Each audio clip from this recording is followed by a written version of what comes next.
Your Honor, I don't understand. What did I do wrong? Lorenzo Adams stood in handcuffs. 17 years old. Honor roll.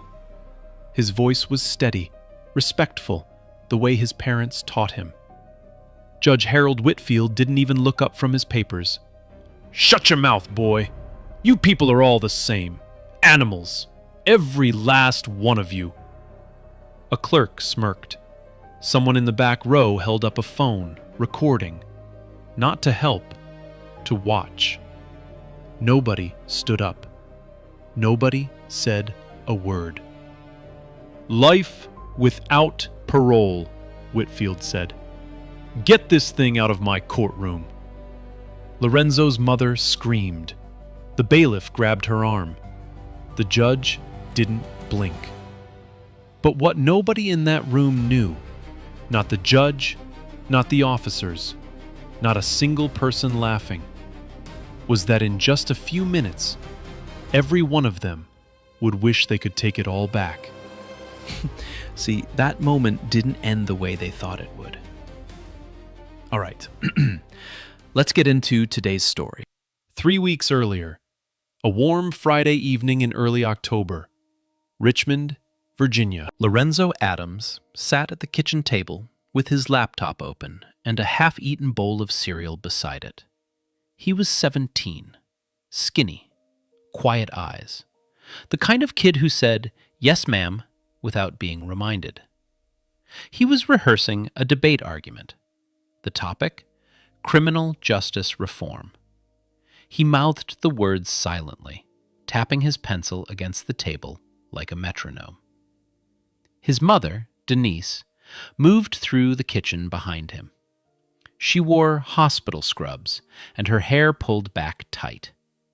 A pediatric surgeon, 12-hour overnight shifts, 3 days a week.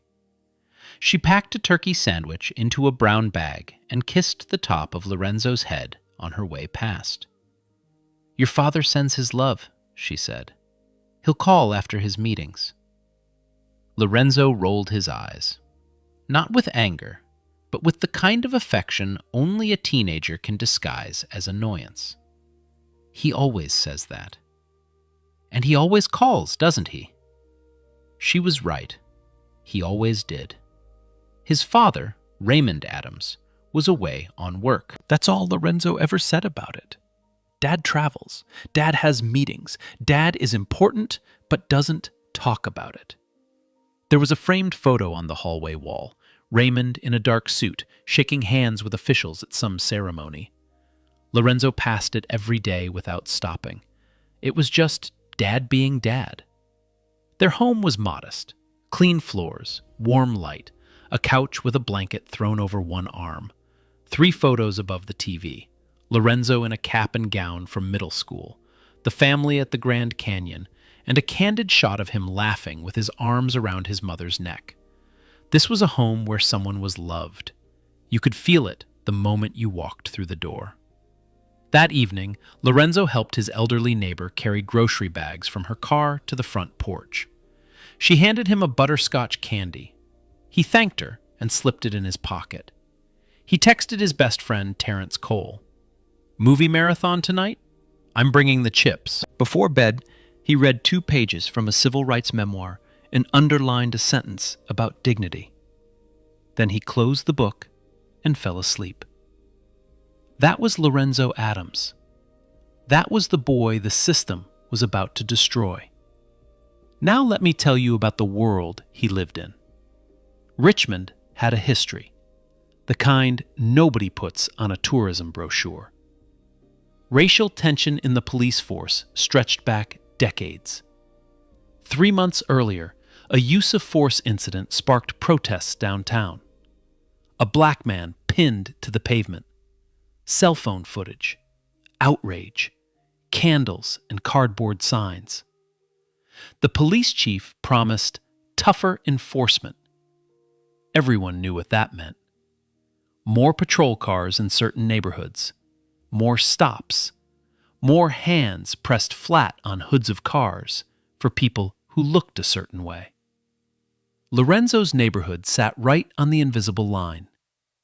One side had manicured lawns, Ring doorbells, and private security signs staked into flower beds. The other had community watch flyers taped to telephone poles and patrol cars circling slow enough to count every crack in the sidewalk. At night, crickets sang. Porch lights flickered amber. A siren whooped once across town and went quiet. A helicopter searchlight swept a neighborhood 2 blocks over. Routine, but never comfortable. The kind of thing you learn to sleep through, but never stop noticing. Friday night. Lorenzo and Terrence walked to a convenience store 6 blocks away for movie snacks. Chips, soda, maybe gummy worms if the good ones were in stock. They walked side by side in hoodies and sneakers. Lorenzo had his debate notebook in his backpack. They were laughing about something stupid Terrence said in class that morning. The street was quiet. Streetlights threw orange pools across the pavement. A dog barked behind a chain-link fence, then gave up. The air smelled like cut grass and cooling charcoal. Normal, ordinary, safe. And then, headlights. A patrol car rolled past slowly. Lorenzo glanced at it.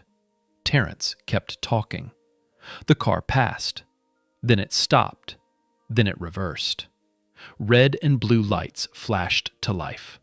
The spotlight hit both boys square in the face. Lorenzo raised his hand to shield his eyes. The radio crackled, loud, sharp, like something breaking. 2 teenage boys, walking home with empty hands and full backpacks. And behind them, a police cruiser, lighting up the night like the beginning of the end. Because that's exactly what it was. The driver's side door swung open. A boot hit the pavement. Then another. Officer Dale Granger stepped out like he owned the street. White, mid-30s, buzz cut so tight his scalp shone under the streetlight. One hand on his belt, fingers inches from his holster. His body camera blinked red on his chest, recording everything, though he didn't seem to care. He walked toward the boys the way a dog walks toward a cornered rabbit. Slow, certain, already decided. "Where are you two headed?" Lorenzo lowered his hand from his eyes. The spotlight was still burning into them. He could barely see the officer's face, just a silhouette and a voice.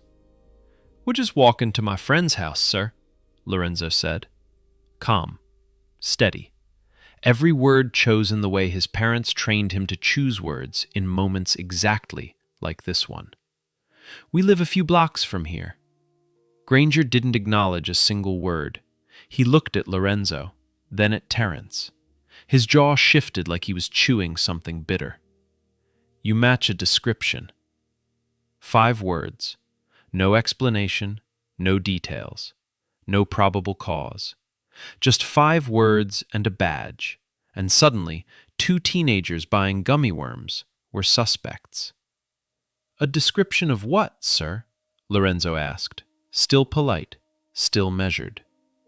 "Did I say you could ask questions?" Granger stepped closer, close enough that Lorenzo could smell the coffee on his breath and the leather of his holster. "IDs, both of you, now." Lorenzo reached slowly into his back pocket and pulled out his school ID. Jefferson High School, Junior. The photo showed a kid with a shy half-smile. Granger snatched it, glanced at it for less than a second, and shoved it back at Lorenzo's chest. "What about you?" He turned to Terrence. Terrence's hands were shaking. I don't have one on me, sir." Granger stared at him, then pointed at the curb. "Sit down. Don't move. Don't speak." Terrence sat. His sneakers scraped the concrete. 16 years old and trying not to cry on a public sidewalk while a grown man with a gun told him to be silent. Granger turned back to Lorenzo. "Face the car. Hands on the hood. Spread your legs. Officer, I haven't done anything. I said, face the car. Lorenzo turned. He placed his palms flat on the hood. The metal was warm from the engine. He could feel the vibration through his fingertips. His heart was slamming so hard he was sure Granger could hear it. Be calm. Be respectful. Survive the moment. His father's words, drilled into him since he was 12. The talk every black parent in America gives their child. Not about the birds and the bees, but about how to stay alive when a man with a badge decides you look like trouble. Granger unzipped Lorenzo's backpack without asking. No warrant, no consent, no probable cause. Just a man in uniform going through a teenager's belongings like it was his God-given right. He pulled out the debate notebook first, flipped through the pages, handwritten arguments, research notes, highlighted quotes from Supreme Court cases. Granger looked at it like junk mail. Then he tossed it on the ground. The pages fanned open on the damp sidewalk. 3 weeks of work, on the concrete, like garbage. Lorenzo flinched. He kept his hands on the hood and his eyes straight ahead. Granger kept digging. A pack of gum, a phone charger, a pencil case. Each item tossed on the ground, one by one, like he was daring Lorenzo to react. Then he found it. A small red Swiss Army knife, 2 inches, folded. A birthday gift from Lorenzo's grandfather, his name engraved on the handle. Lorenzo used it to sharpen pencils and open packages. Legal. Completely legal for a 17-year-old to carry in Virginia. Granger held it up to the spotlight like he'd discovered a murder weapon. Well, well, well. His voice dripped with satisfaction. What do we have here? A weapon. Sir, that's just a— Shut your mouth. Granger grabbed Lorenzo's arm and yanked it behind his back. The cuff snapped around his right wrist, then the left. The metal bit into his skin. Too tight. Deliberately too tight. Officer, it's a Swiss Army knife. It's legal. Please. I said, shut your mouth. You're under arrest. Terrence jumped to his feet. He didn't do anything. We were just walking. You can't.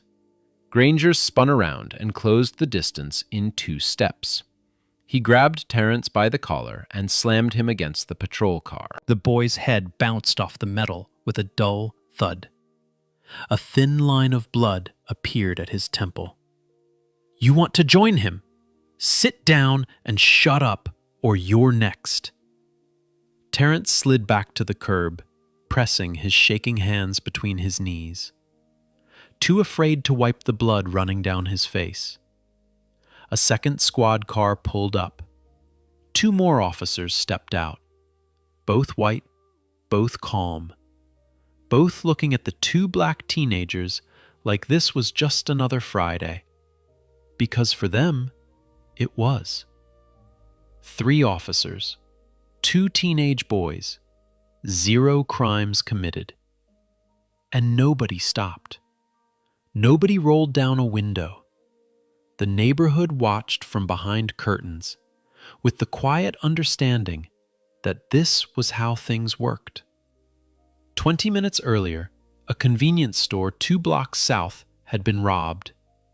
The suspect description? Black male, dark hoodie. No height, no weight, no age. A description that matched half the teenage boys in Richmond on any Friday night. The actual robber was a heavy-set man in his 30s, with a neck tattoo and a scar across his left cheek. He looked nothing like Lorenzo. He was already 6 miles away, counting cash in a parking lot. Granger didn't care about accuracy. He cared about numbers. He keyed his radio and spoke the words that would rearrange Lorenzo's entire life. 2 suspects detained matching robbery description. one armed with a bladed weapon, requesting transport. Armed with a bladed weapon. A Swiss Army knife with his grandfather's name on it. Lorenzo stood in cuffs under the flashing lights and said nothing. Not because he had nothing to say, but because he knew, at 17, he already knew that his words meant nothing here. His school ID meant nothing. His debate trophies and honor roll certificates meant nothing. Here, he was just a black kid in a hoodie, and that was enough. Terrence was released, no evidence to hold him. He stood on the sidewalk, with blood drying on his temple and tears cutting lines down his face, watching his best friend get folded into a patrol car for the crime of buying snacks. "I'll call your mom," Terrence shouted, his voice cracking. "I'll call her right now." Lorenzo looked at him through the window. The door slammed shut before a word could escape. The ride was 11 minutes. Lorenzo sat behind the mesh divider, wrists aching, the vinyl seat smelling like sweat and disinfectant. Through the window, his neighborhood slid past. The same streets, the same houses, the same porches. But tonight, they looked like they belonged to someone else's life. At the station, he was walked through a side entrance. Fluorescent lights buzzed overhead like trapped insects. The linoleum squeaked under his sneakers. "I'd like to call my mother, please," he said. The booking officer didn't look up. "Have a seat. You'll get your call." He was photographed, front and side. The flash left white spots in his vision. He was fingerprinted, each finger rolled across the ink pad until his skin was stained black. He stared at his own hands like they belonged to a stranger. He was placed in a holding cell, concrete bench, steel toilet with no seat, fluorescent lights that hummed and never turned off. The air tasted like bleach and something sour underneath. He was 17 years old. He had never been inside a police station in his life. "Please," he said again to the empty hallway. "I need to call my mom." 1 hour. 2. 3. No phone call. No lawyer. No explanation. Just a boy on a concrete bench in a room that smelled like the end of everything, wondering what he did wrong. Then the charge changed. Somewhere in the station, in a room Lorenzo would never see, someone looked at the report and made a decision. Suspicion of robbery became armed robbery because of a 2-inch pocket knife with an old man's name on the handle. Armed robbery for a boy who was walking to his friend's house to watch movies. This was the moment the machine started grinding.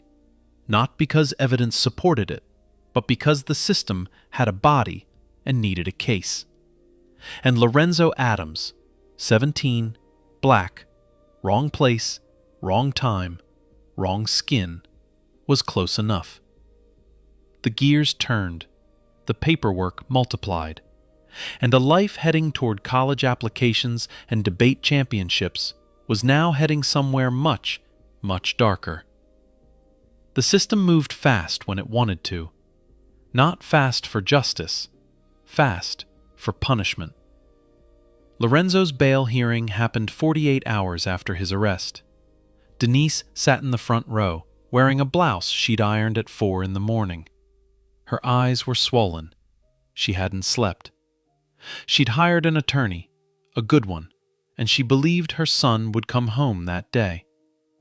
The arraignment judge read the charge out loud. Armed robbery. He looked at Lorenzo over his reading glasses. Bail is denied, given the severity of the charge and potential flight risk. Denise stood up. Flight risk? He's 17. He's never left the state. He's a junior in high school. Ma'am, sit down or I'll have you removed. She sat. Her knuckles turned gray gripping the bench.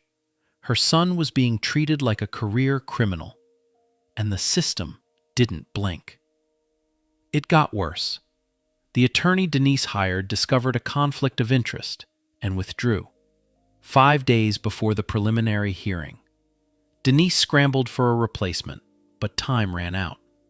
The court appointed a public defender. His name was Neil Dawson. Dawson met Lorenzo once. The meeting lasted 12 minutes. He walked into the visitation room with folders under one arm and a coffee stain on his tie. He sat down, opened the wrong file first, then found the right one. Lorenzo Adams? He said the name like he was reading it for the first time, because he was. Yes, sir. Dawson scanned the page. He didn't ask what happened that night, didn't ask about the search, didn't ask about the knife. He closed the folder after 8 minutes, told Lorenzo he'd do his best, and left. 12 minutes. That was what Lorenzo's entire future was worth to the system. Lorenzo was transferred to a juvenile detention facility. The transport van smelled like rust and urine. The handcuffs were chained to a bolt on the floor. The facility was a nightmare made of concrete, cold walls, steel doors that clanged shut and echoed for seconds afterward, fluorescent lights that buzzed 24 hours a day, never off, never dimming. The sheets on his cot were thin as paper. The air smelled like industrial cleaner and sweat and something rotten underneath. Boys shouted through the walls at night. Someone cried every single night around 2 in the morning. Lorenzo never found out who. He lay on that cot and stared at the ceiling and thought about his debate notebook, the one Granger threw on the wet sidewalk. He wondered if the pages had dried. He wondered if Terrence picked it up. He wondered if any of this was real. Now, here's something important. Where was his father? Raymond Adams was in Washington, D.C. He had been there for 5 days on a federal task force assignment. Classified briefings, restricted communications. His phone was locked in a security box 16 hours a day. He had no idea his son had been arrested. No idea his wife had been calling his office every hour, leaving messages that got more desperate each time. Denise called Raymond's chief of staff. The chief of staff said, "I'll relay the message as soon as I can." That was on Monday. By Wednesday, no message had been relayed. The audience doesn't know yet what Raymond does for a living. They only know he's Lorenzo's father, that he travels, that he has important meetings, that his son needed him and he wasn't there. In the detention center's common room, a television mounted high on the wall played the news. A headline scrolled across the bottom of the screen, something about a state attorney general and a federal task force. Lorenzo wasn't watching. He was sitting in a plastic chair, staring at the wall, pressing his thumbnail into his own palm, just to feel something besides fear. Meanwhile, the evidence that could free him already existed.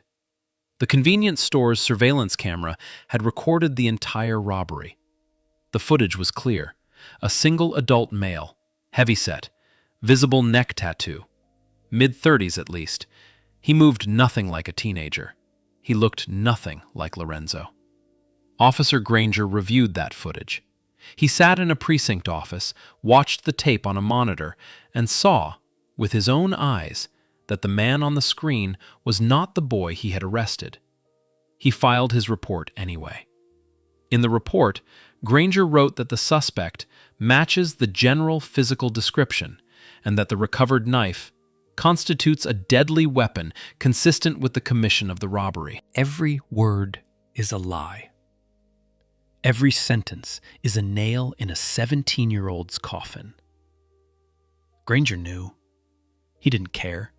His arrest numbers mattered more than a kid's life. The case file landed on the desk of prosecutor Brenda Hollis. She was sharp, experienced. She read the file and noticed the gaps, The vague description, the lack of stolen property, the questionable search. She knew the case was weak. She pushed it forward anyway. Her conviction rate was 91%. She intended to keep it there. The trial was fast-tracked, and the case was assigned to Judge Harold Whitfield. Let me tell you about Harold Whitfield.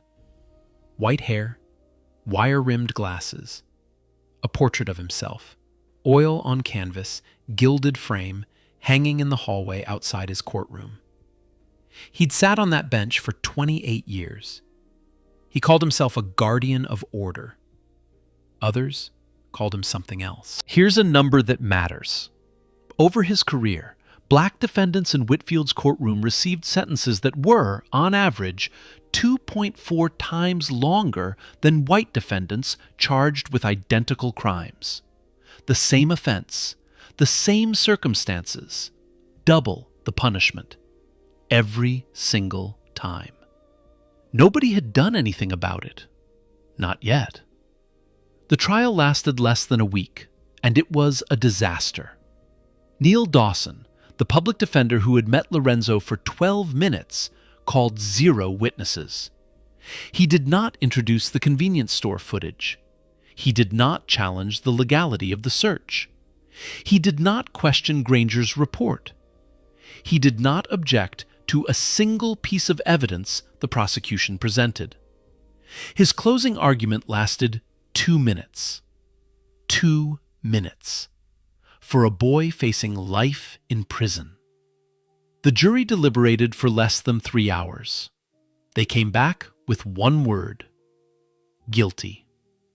Lorenzo heard it, and his legs buckled. The bailiff caught him by the arm. Behind him, Denise let out a sound that wasn't a scream and wasn't a word. It was the sound of a mother's heart being ripped from her chest in a room full of strangers who didn't care.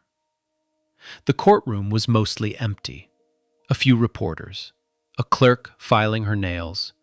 Nobody was paying attention to another black teenager being convicted in America. It wasn't news. It was Tuesday. Nah, hold on. This part? Right here? Yeah, this one pissed me off. The evidence was literally right there, on camera, and nobody even bothered to look. You got a public defender spending like 12 minutes on a life sentence. 12. And the system just didn't care. I'm not gonna lie. This next part? Yeah, it had me shaking. 2 weeks later, sentencing day.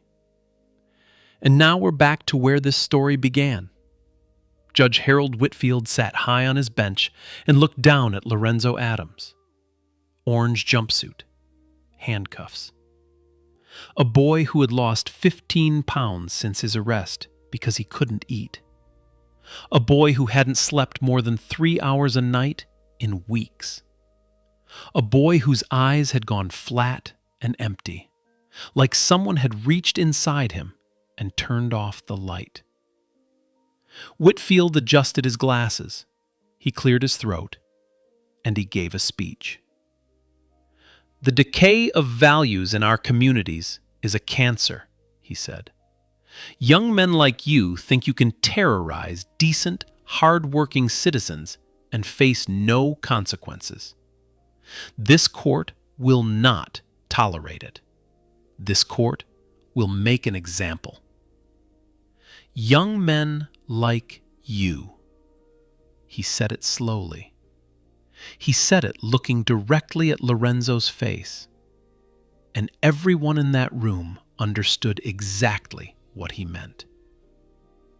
The defendant is sentenced to life in prison without the possibility of parole.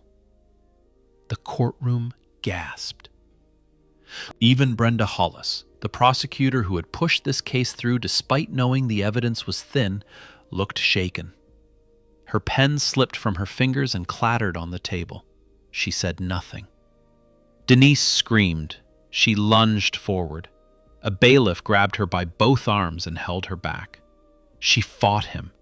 This woman who spent her days saving children's lives, now clawing at the air trying to reach her own child.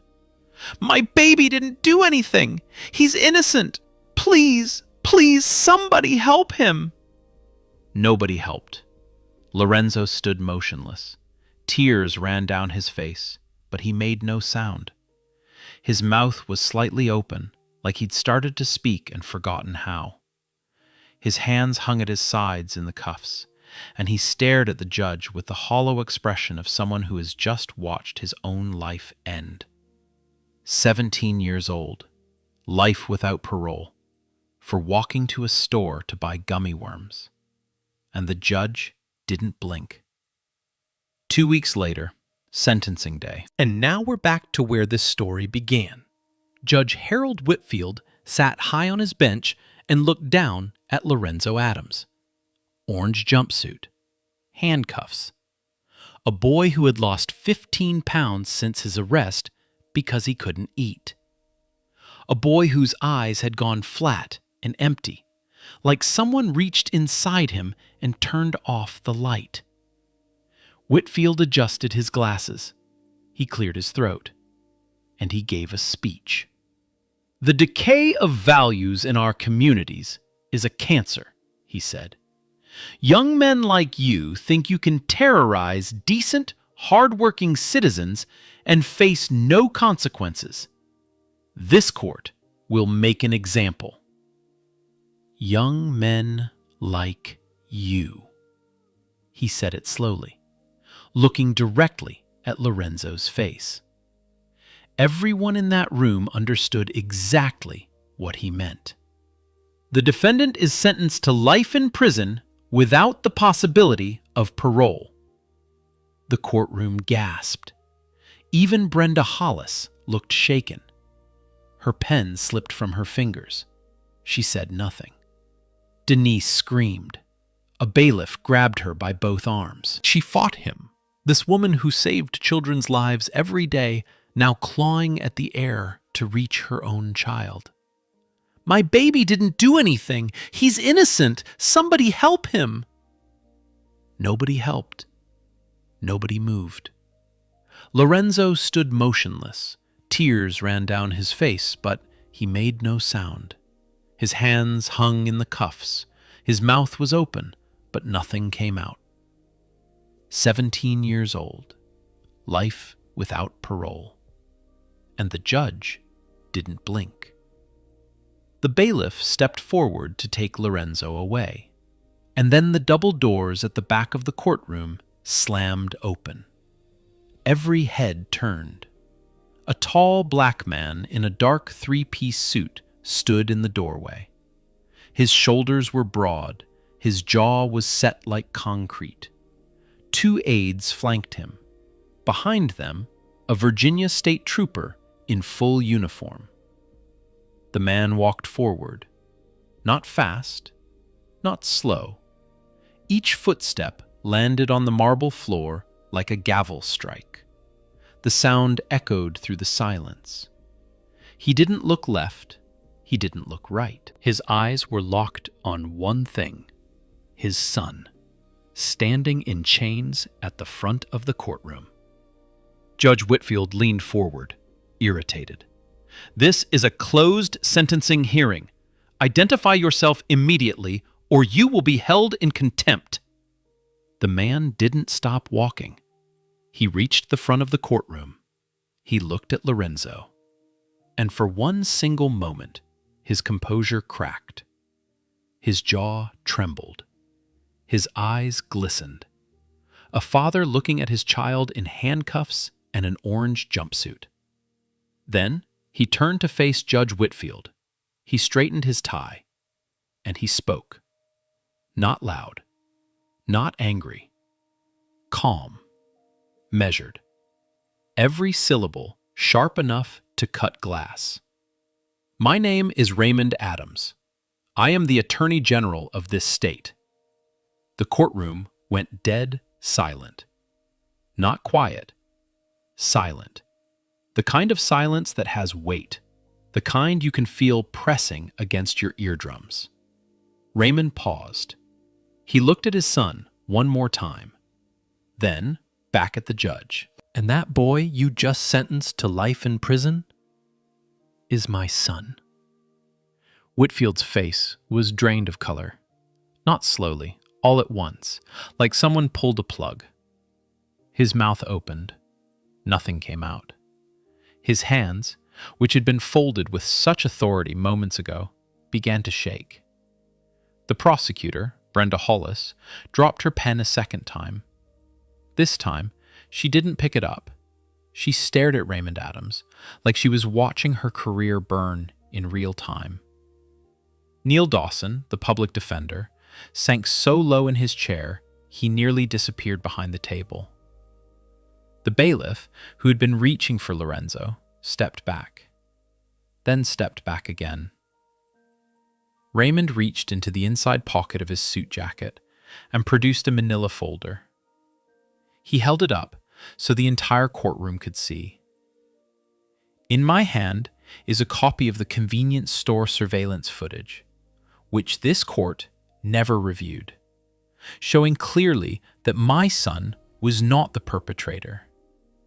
The suspect on camera is an adult male in his 30s, heavy-set, with a visible neck tattoo. My son is a 17-year-old honors student who weighs 140 pounds. He set the folder on the table. I also have a copy of Officer Dale Granger's body camera footage. It shows an illegal stop conducted without probable cause, an illegal search conducted without consent or a warrant, and a fabricated arrest report that Officer Granger filed knowing that the evidence did not match. He let that sentence hang in the air. Then he turned to Brenda Hollis. His voice didn't rise. It didn't need to. Ms. Hollis, you will be hearing from my office regarding prosecutorial misconduct. Hollis opened her mouth, closed it, said nothing. He turned to Neil Dawson. Mr. Dawson, the State Bar will be reviewing your handling of this case. Dawson didn't look up. Raymond turned back to Whitfield. The judge's hands were visibly trembling now. Your Honor, and I use that title loosely, your sentencing patterns have been under review by my office for the past 18 months. Today, you accelerated that timeline considerably. Whitfield found his voice. Barely. Now wait! I followed proper procedure. Raymond cut him off. Not with volume, with precision. You sentenced a child with no criminal record to life without parole for a crime that the evidence proves he did not commit. That is not procedure, Your Honor. That is malice. Silence.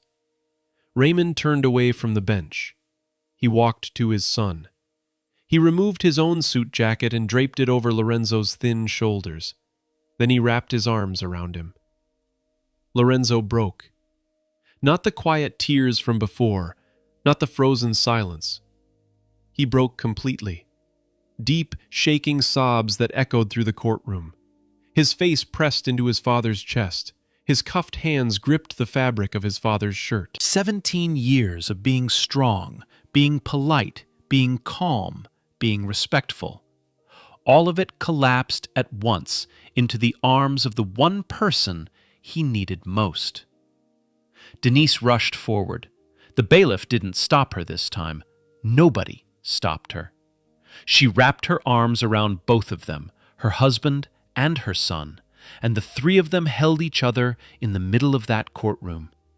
And every single person who had failed Lorenzo Adams, the judge, the prosecutor, the public defender, the officers, the clerk, the system itself, watched in silence. Nobody in that courtroom moved for what felt like a full minute. The only sound was Lorenzo sobbing into his father's chest and the hum of fluorescent lights above. Then the gavel came down. Not from authority, from panic. Judge Whitfield slammed it once and choked out 2 words. "Court recess!" His voice cracked. He stood so fast his chair hit the wall. He gathered his robes with trembling hands and disappeared through the side door. His clerk scrambled after him, phone pressed to her ear, whispering fast. The courtroom erupted. Murmurs, gasps. Reporters in the back row reached for their phones. The words "Attorney General" rippled through the gallery like a shockwave. Brenda Hollis stood at the prosecution table, face the color of old paper.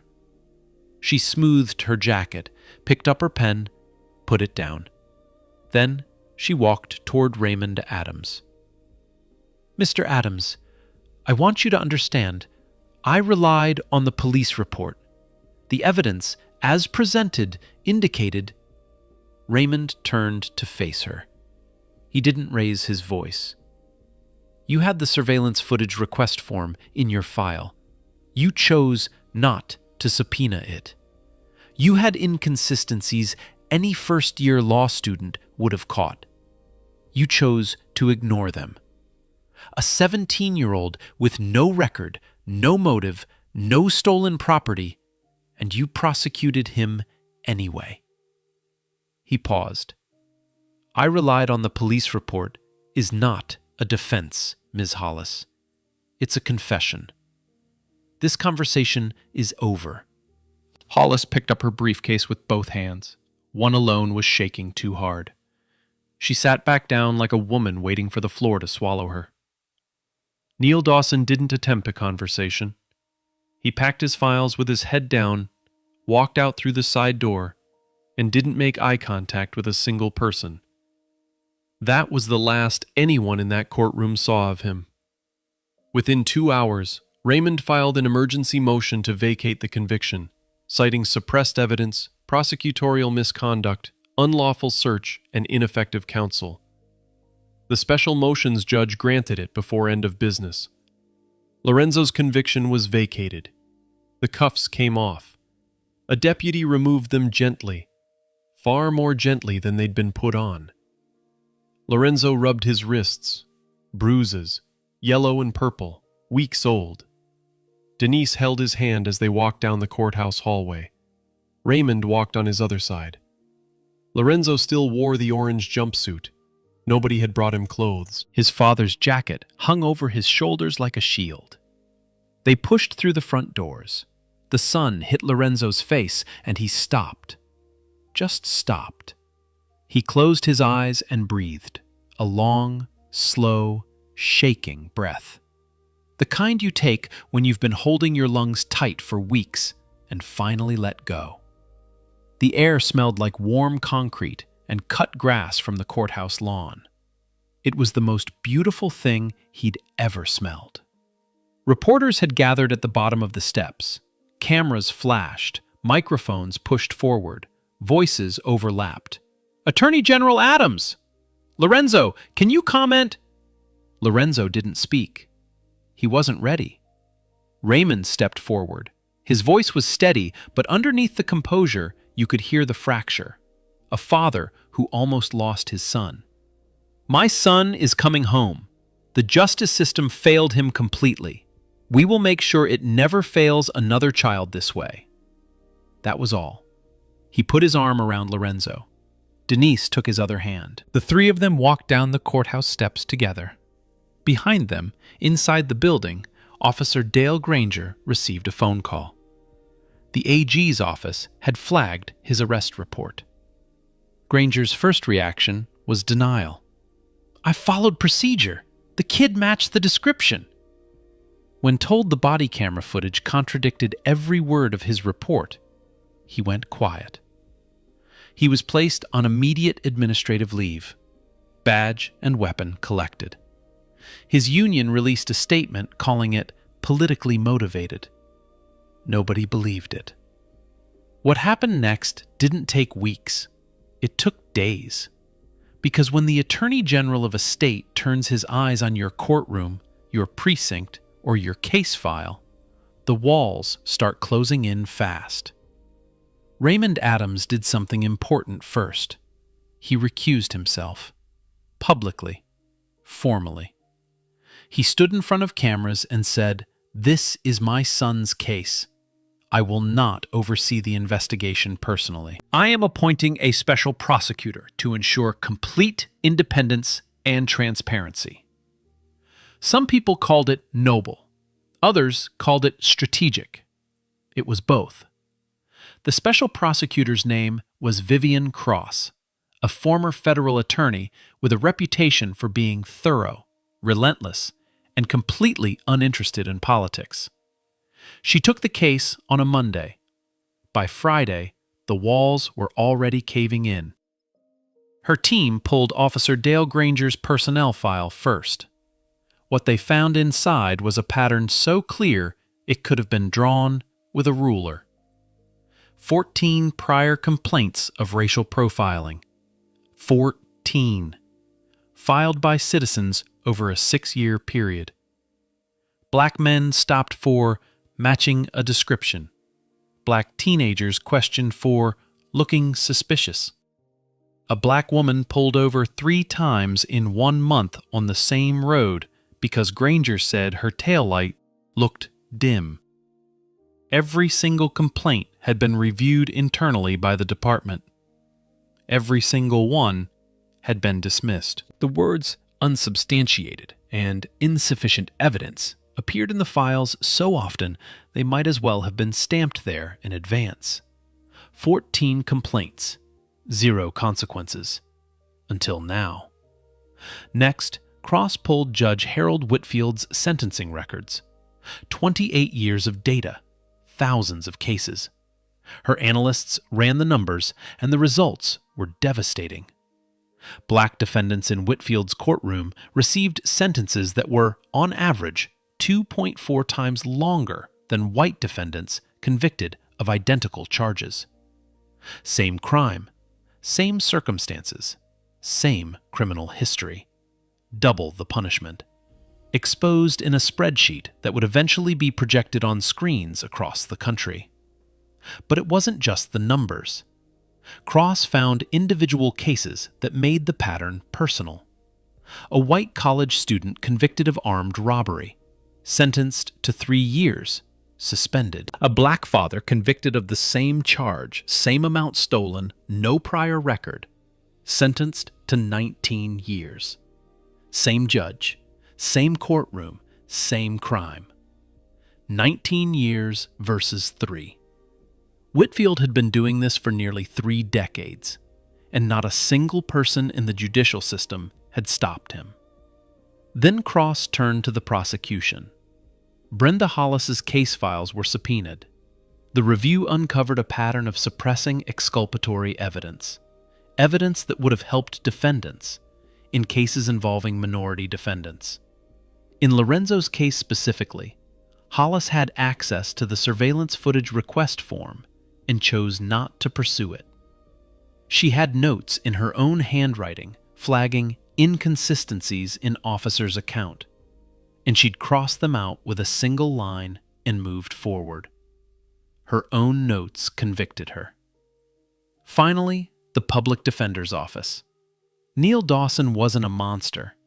He was a symptom. The investigation revealed that his office was operating at 340% capacity.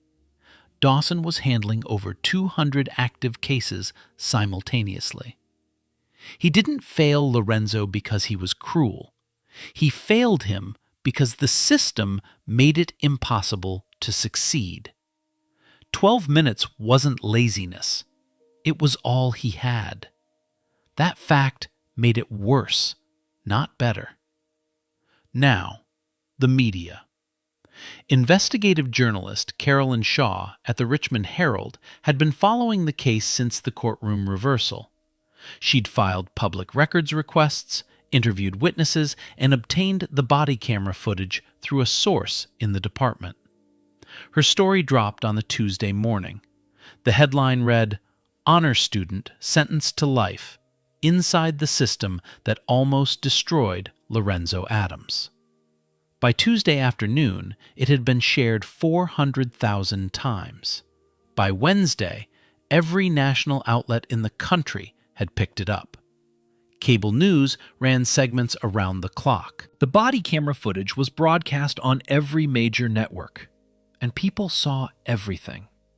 Granger's hostility, the illegal search, the debate notebook thrown on the wet ground, Lorenzo's calm, quiet compliance, Terrence's blood on his temple, the cuffs snapping shut on a 17-year-old boy whose only crime was existing while black on a Friday night. The public response was massive. Protests formed outside the Richmond courthouse within 48 hours. Thousands of people. Handmade signs, candles. Lorenzo's debate teammates organized a student-led rally at the state capitol. 500 high school students standing on the steps chanting his name. The hashtag trended nationally for 11 straight days. Then came the trials. Officer Dale Granger was indicted by a federal grand jury. The charges? Filing a false police report, civil rights violations under federal statute, unlawful search and seizure, and falsifying evidence. His attorney argued that Granger was following standard department procedure. The jury didn't buy it. Guilty on all counts. Sentenced to 8 years in federal prison. Permanently banned from law enforcement in any capacity, in any state, for the rest of his life. When the sentence was read, Granger stared straight ahead. He didn't blink. He didn't speak. The handcuffs went on his wrists, and for the first time in his career, he was on the other side of them. Judge Harold Whitfield's case went to the State Judicial Oversight Commission. The hearing lasted 3 days. The evidence was overwhelming. 28 years of data exposed case by case, number by number. Whitfield's attorney argued that sentencing disparities were within judicial discretion. The commission disagreed. Whitfield was removed from the bench, the first sitting judge in the state to be removed in over 40 years.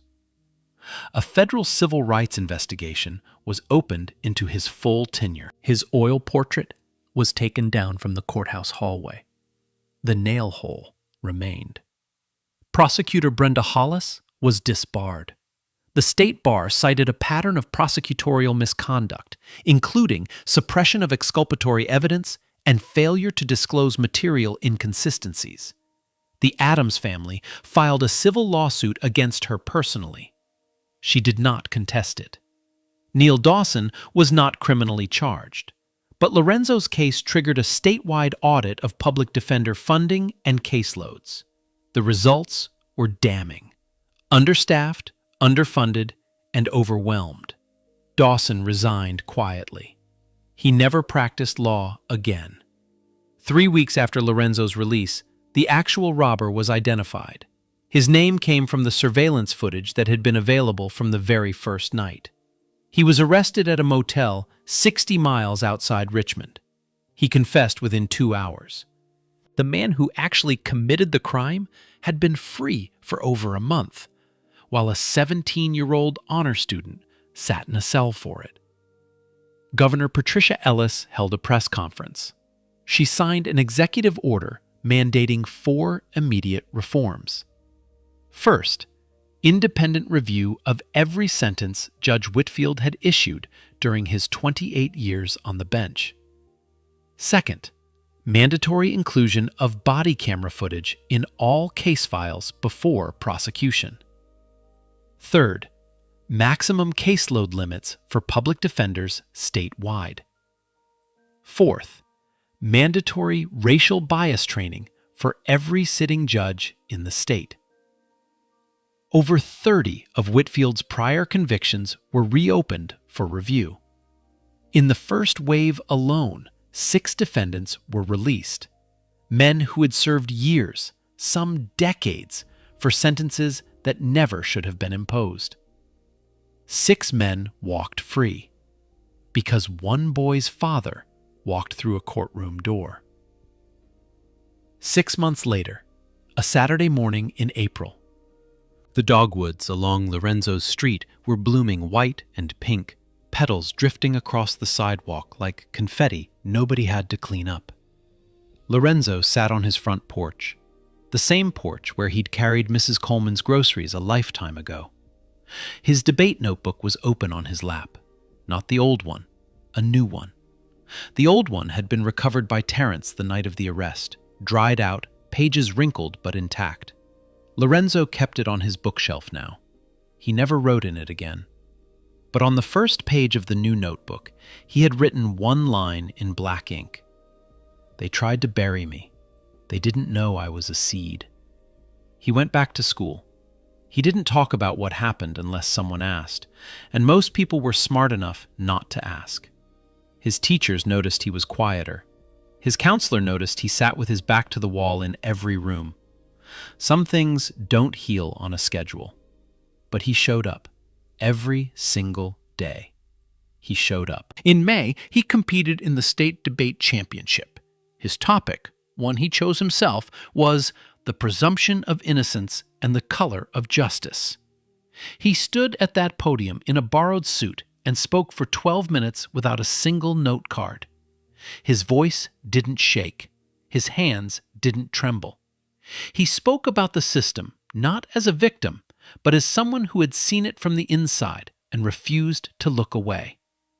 He won. First place, standing ovation. His mother cried in the third row. His father watched from the back, arms crossed, jaw tight, eyes shining. Lorenzo was accepted to 3 top universities that fall. He chose to study law. Not because his father was a lawyer, because a public defender once spent 12 minutes on his life, and he swore no one would ever sit across from a kid in a visitation room and call that justice. Some evenings, Lorenzo and his father sat together on the porch. They didn't always talk. Sometimes they just sat. 2 glasses of lemonade, the sound of crickets, the streetlights clicking on one by one. Raymond would put his hand on Lorenzo's shoulder. Lorenzo would lean into it, just slightly. That was enough. Some things don't need words. The ripple effect spread far beyond that porch. Terence Cole became a community organizer before he finished high school. He started running Know Your Rights workshops for black teenagers across Richmond. He taught them what to say during a traffic stop, how to record an encounter, when to stay silent. The things nobody should have to teach a child, but everyone has to. Denise Adams co-founded a legal defense fund for juveniles facing wrongful charges. In its first year, it took on 41 cases. 34 resulted in reduced or dismissed charges. Raymond Adams announced that his office would publish annual sentencing disparity data for every judge in the state. Full transparency, no exceptions. The policy was adopted by 2 other states within the year. The Richmond courthouse installed a permanent plaque in the main lobby, brass letters on dark marble. Justice is not just a verdict, it is a commitment. Lorenzo walked past it once on a day he came to speak at a youth legal clinic. He stopped, read it, touched the corner with his fingertip, then kept walking. Aight, real quick. Yeah, the story I just told, that part's made up. But the profiling, fake reports, judges nobody questions, yeah, that's real. That happens every day, especially to kids who don't have someone powerful walking through that door for them. And that's the part that gets me. How many times has this already happened and nobody came? So let me ask you something. If Lorenzo's father hadn't been who he was, if Raymond Adams was just a truck driver or a janitor or an unemployed man who couldn't afford a lawyer, how does this story end? Drop your answer in the comments.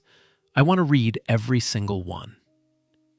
If this story made you feel something, anger, sadness, hope, anything, hit that like button and share it. Not for me, because somewhere out there, a kid like Lorenzo is sitting in a cell right now, and the only difference between his story and this one is that nobody with power showed up. Subscribe if you want more stories like this. Stories where justice doesn't just exist on paper, it shows up in the room. Because here's the truth. Justice shouldn't depend on who your father is. It should depend on who we are. All of us. Every single time.